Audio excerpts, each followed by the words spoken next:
काल आपण बघितलं की गेल्या 3 दिवसापासून इतकी भयान परिस्थिती होती आणि याची त्या ठिकाणी मागणी केली।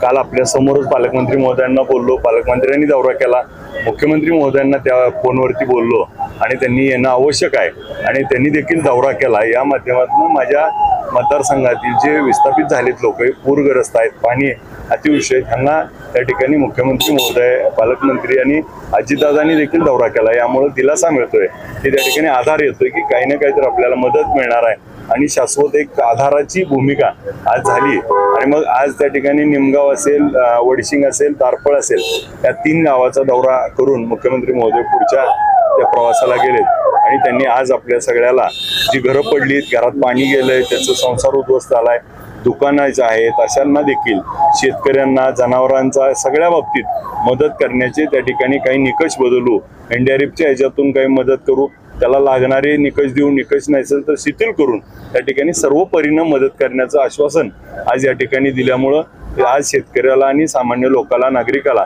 त्या ठिकाणी आधार आल्यासारखं वाटते। रेस्क्यू ऑपरेशन पूर्ण झाले काय? आता मध्ये काल अडकले होते, आता 3 दिवस झालं रेस्क्यू सुरू आहे। आज देखील वाकावमध्ये, राहुल नगर मध्ये आणि दारफळ असेल, केवड असेल, इथलं रेस्क्यू सुरू आहे। आज देखील एनडीआरएफ, रात्री मिलिटरी आली आहे, हेलिकॉप्टरने देखील त्या ठिकाणी काल एअरलिफ्ट झालंय। आज जिथं जिथं अडकले तिथं आम्ही काम करतोय, त्या लोकांना पाणी पोहोचवणे, अन्नधान्याचे पॅकेट पोहोचवणे आणि आता त्यांना मदत करण्याच्या दृष्टीनं काम करतोय।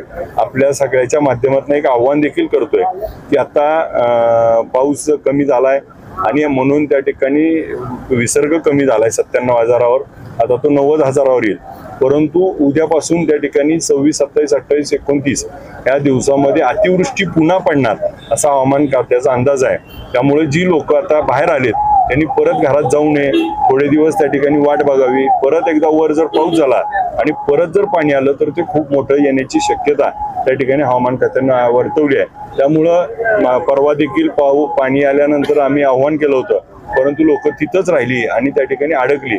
तर मी आज आपल्या सगळ्याच्या माध्यमातून आवाहन करतो की सगळ्यांनी ही पुन्हा घरात न जाता काळजी घ्यावी आणि माझं त्या ठिकाणी पुढच्या एकाही नागरिकाला त्या ठिकाणी अडचण, संकट जीवावर बेतू नये याची काळजी आपण सर्वांनी घ्यावी।